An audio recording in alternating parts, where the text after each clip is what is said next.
rizki standar yang semua makhluk ketika hidup mendapati itu. Kita temukan misalnya di surat Hud, surah ke-11 di ayat yang ke-6 itu. Wa ma min dabbatin fil ardi illa 'ala Allahi rizquha wa ya'lamu mustaqarraha wa mustauda'aha. Sungguh jangankan manusia, hewan melata pun, yang merayap pun, itu telah Allah berikan rizki standarnya. Allah yang menyimpannya, Allah yang mengungkapnya. Dan sudah dituliskan rizki standar ini dalam kitab yang mulia, kitab yang nyata, kitabim mubin. Hadirin, oksigen ini rizki standar. Tidak perlu kita cari uang untuk menghirup oksigen, kecuali dalam kondisi nanti yang khusus pada aspek yang kedua. Rizki standar, berkehidupan, mendapatkan ketentraman, mendapatkan kenyamanan. Sistem diberlakukan kepada kehidupan hewan misalnya. Bagaimana burung terbang, berangkat, kemudian pulang bisa mendapatkan rizkinya. Bagaimana cicak yang merayap, rizkinya nyamuk yang terbang. Tapi Allah membuat sistem supaya cicak itu tidak kelaparan. Ini yang dimaksud dengan rizki standar. Jadi kita tidak mencari pun, kita masih bisa menghirup oksigen dalam kehidupan kita. Rizki. Hadirin, ada yang kedua dengan cepat. Ada namanya rizki bil kasbi. Rizki yang didesain oleh Allah dengan sistem di kehidupan, sunnatullah fil kaun ini, yang didapatkan dengan cara berusaha untuk mencari, berikhtiar. Yang dengan mencari ini, di antara hikmahnya, filosofinya, adalah untuk menguatkan semua potensi keunggulan yang ada pada diri manusia supaya itu keluar. Kita mau makan, tidak mungkin tiba-tiba kita berpikir ingin makan, makanan ada dengan sendirinya, mustahil. Terbayang ayam, daging ayam langsung ada, mustahil. Terbayang sate kambing, tiba-tiba langsung ada, mustahil. Mesti diraih dengan ikhtiar kita, usaha kita untuk menjemputnya. Ini yang dimaksud contoh Al-Quran surah kedua Al-Baqarah dari ayat 168 itu. Ya ayyuhan nasu kulu mimma fil ardi halalan thayyibah. Hai semua manusia, silahkan bekerja, berusaha, beraktivitas. Minimal usaha ini menjadi alat untuk engkau bisa mendapatkan rizki kebutuhan makanmu. Silahkan bertebaran di muka bumi. Allah desain. Supaya apa? Dengan mencari itu kita paksa tubuh kita kuat. Kaki dipaksa untuk berjalan, otak dipaksa untuk berpikir. Semakin dipaksa otaknya berpikir, ilmunya ditambah, semakin pintar dia. Semakin pintar, rezekinya semakin mudah ditemukan. Maka ada yang bekerja dengan mengandalkan fisiknya saja. Tapi kalau fisiknya tak kuat, mustahil mendapatkan rezekinya. Ada yang bekerja dengan menambah ilmunya, dia sekolah. Lulus SMP, SMA, masuk kuliah, dia belajar. Untuk apa? Sebagian mengatakan supaya dapat pekerjaan. Untuk apa pekerjaan itu? Supaya mendapat rezeki. Jadi Allah desain bagian yang kedua ini, ada rezeki yang diupayakan kita mendapatinya dengan cara mencarinya, dengan cara bekerja. Apa hikmah di balik tuntutan bekerja ini? Padahal mudah bagi Allah ketika kita minta, mungkin diberikan.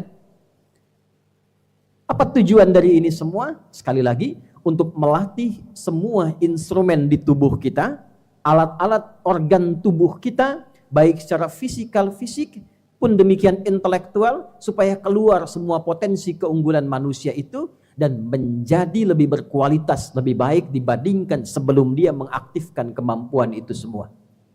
Maka hadirin, ketika ayatnya berkata, ya ayyuhan nas, hai semua manusia, maka hukumnya berlaku universal, general, umum. Tidak mengenal iman di sini. Semakin pandai bekerja, rajin bekerja, giat bekerja, semakin mudah mendapatkan rezeki. Jadi pada rezeki yang kedua ini, Anda jangan bertanya begini, kenapa dia non-muslim tapi kaya? Kenapa dia tidak sholat, tidak beriman, tapi dia mudah makannya? Coba lihat. Bagaimana etos kerjanya, disiplinnya, semangatnya. Dia tidak beriman tapi memaksa dirinya mengaktifkan sistem untuk menjemput rezeki yang kedua ini. Allah desain siapa yang giat, dia dapat. Siapa yang rajin, dia dapati. Siapa yang semangat, dia dapat. Maka jika ingin mendapatkan rezeki yang kedua itu, apapun bentuknya, mesti semangat. Rezeki itu umum. Semua yang bisa mendukung kita nyaman dalam berkehidupan itu rezeki. Jangan digambarkan uang saja, makanan saja. Ilmu itu rezeki.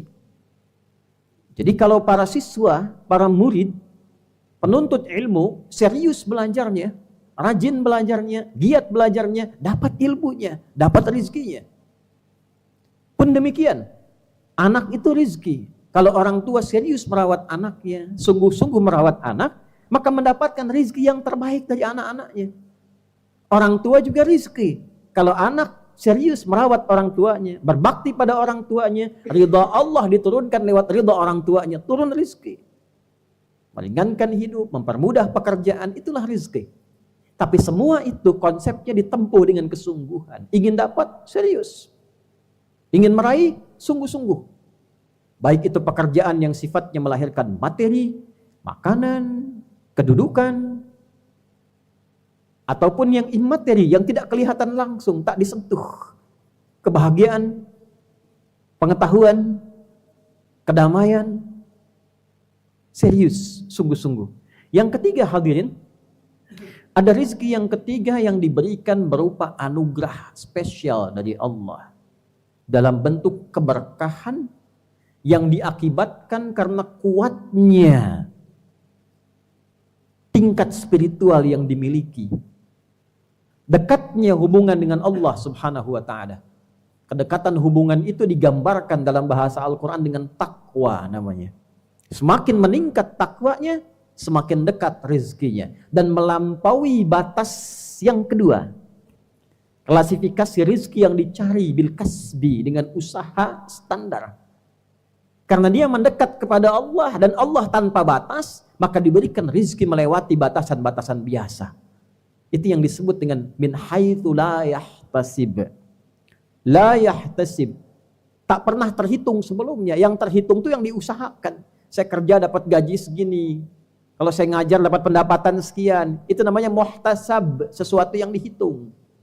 Rizkinya yahtasib, diukur-ukur. Lalu didapatkan dengan kasab. Yang ini min haitsu la yahtasib.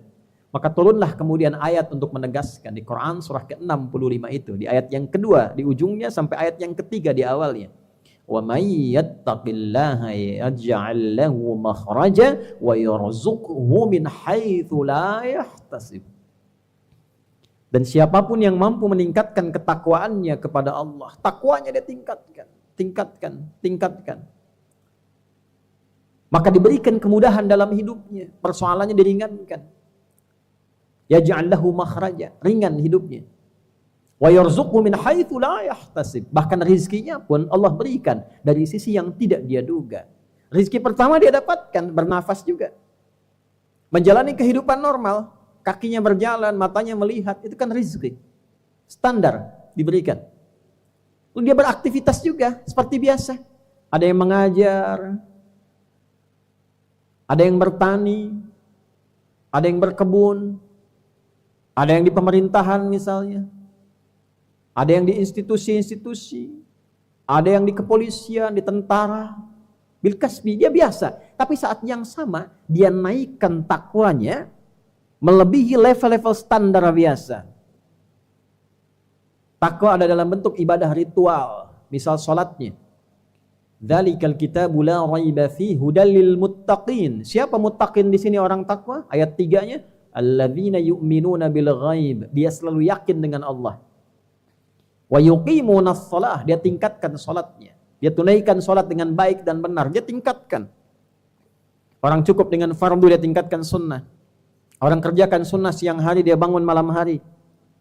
Wa mimma razaqnahum yunfiqun. Dia senang juga bersosial. Sosial menambah rezeki. Dia niatkan untuk mendapatkan ridha Allah. Begitu Allah ridha, diberikan min haitsu la yahtasib. Mimma, min. Kata para ulama di sini rizki yang terbaik yang dia pilih. Bukan cuma rizki biasa. Kalau sumbernya tak bagus, tak dia bagi. Sumbernya bagus, dia bagi. Dan dia membagi dengan pembagian yang terbaik. Walaupun tidak harus banyak, tapi dia siapkan. Punya makanan mungkin dia bagi 2. Punya kurma 2, dia bagi 1-1. Bekal ke sekolah, anak-anak diajarkan bahwa bekal dibagi dengan teman. Itu Allah berikan rizki tambahan. Min ladunhu ilma, diberikan tambahan pengetahuan. Konsep ini harus dipahami oleh kita umat Islam. Demikian berbagi pada orang tua, memberikan perhatian, menambah rizki. Allah berikan min haitsu la yahtasib.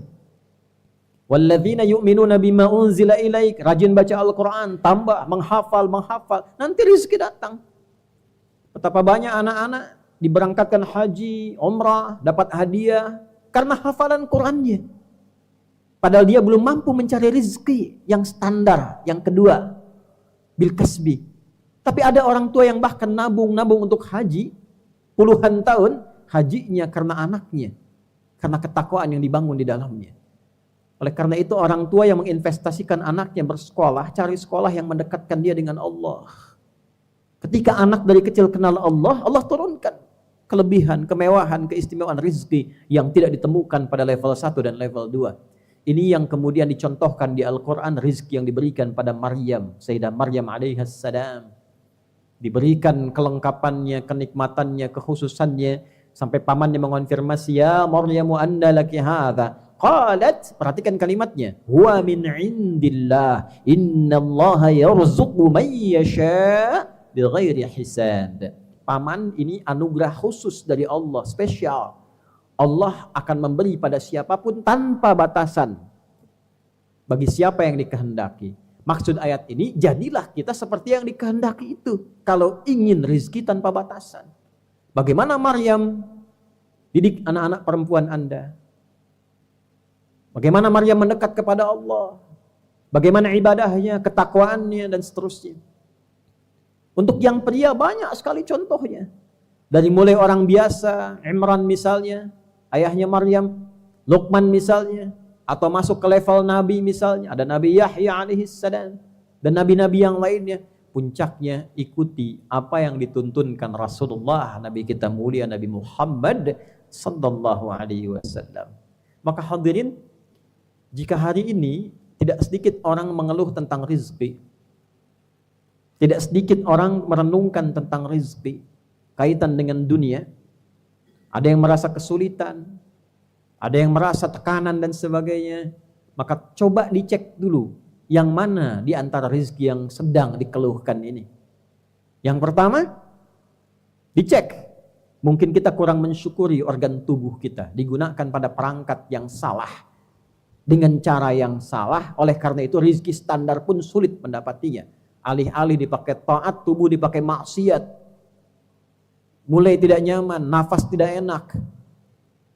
Dipakai maksiat untuk mendapatkan yang standar pun terasa nggak nikmat. Tidur itu nikmat karena banyak maksiat, dunia berlebihan jadi nggak nikmat. Atau rizki yang kedua, nyari kemana-mana susah, ini susah, itu susah. Coba dicek, dievaluasi strateginya, mitigasinya. Kalau dengan itu belum, mungkin Allah menginginkan kita mendapatkan rizki yang ketiga. Allah menginginkan kita lebih dekat dengan Allah Subhanahu wa ta'ala. Mungkin selama ini jauh, ngajinya jarang, sholatnya sering ditinggal, ingat Allah kalau sedang sulit saja, sudah dimudahkan lupa lagi, ditahan oleh Allah dulu rizki yang keduanya. Jangan dapatkan lewat itu. Engkau naik kelas dulu pada rizki yang ketiga. Ayo dekati aku dulu, hijrah dulu, dekati Allah dulu. Nah, ketika ditinggalkan rizki yang kedua, mendekati Allah, konsekuensinya hal-hal yang tidak baik akan hilang. Kebiasaan akan berubah. Karena kita sedang membentuk pribadi, mendekati Allah dan naik tingkat ke level yang lebih tinggi. Maka jika itu menjadi pilihan, jangan mengeluh. Lakukan semua apa yang kita kerjakan sesuai tujuan kita. Yaitu kerjakan karena Allah Subhanahu wa ta'ala. Karena syarat rizki yang ketiga pun melekat iman dan takwa di dalamnya. Bukan dunia. Jadi kalau ingin dapat rizki yang ketiga, tapi ngejarnya dunia, tidak akan dapat. Saya tahajud hanya untuk pintar. Saya nambah baca Quran supaya lulus ujian. saya sedekah supaya kerjaannya mudah, proyeknya dapat. Sedekah saja. Dan biarkan takdir Allah mengantarkan kita pada yang terbaik yang akan kita dapatkan. Salat tahajud saja lillah. Kerjakan tahajud, silahkan mau doa apapun, tapi tahajudnya lakukan dengan niat kita mendapatkan ridha Allah Subhanahu wa taala. Itu kata kuncinya. Seringkali ingin mendapatkan rezeki yang ketiga, tapi dunia masih di bawah-bawah. Ini yang harus diperbaiki. Salah sepenuhnya? Tidak. Tapi aturan yang terkait dengan rezeki yang ketiga tidak boleh kita langgar. Jadi mulai hari ini kalau ingin mendekati Allah, lakukan semua karena Allah. Pamrih hilangkan, bersihkan, menghilangkan pamrih agar semua tertuju pada Allah, disebut ikhlas namanya. Maka turunlah Quran surah Al-Ikhlas. Qul huwallahu ahad, Allahus samad.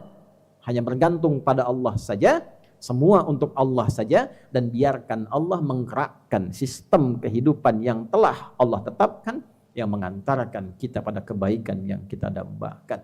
Semoga dengan pengingat di Jumat ini kita semakin yakin dengan kekuasaan Allah, semakin bertawakal kepadanya, tetap semangat dalam menjalani ikhtiar, dihadapkan pada keadaan apapun, tunjukkan bahwa kita hamba yang terbaik yang bisa mengatasi solusi. Jika penyebabnya maksiat, tinggalkan maksiatnya. Jika maksiatnya kolektif dilakukan oleh segelintir orang, doakan minimal mereka. Bagi orang yang punya kemampuan, ingatkan supaya kembali pada jalan yang benar. Dan kita sebagai pribadi, mulai dengan pribadi masing-masing, berpikir yang positif, melakukan tindakan yang produktif, dan perubahan itu hanya dimulai pada diri sendiri untuk menghasilkan perubahan besar dalam kehidupan kita.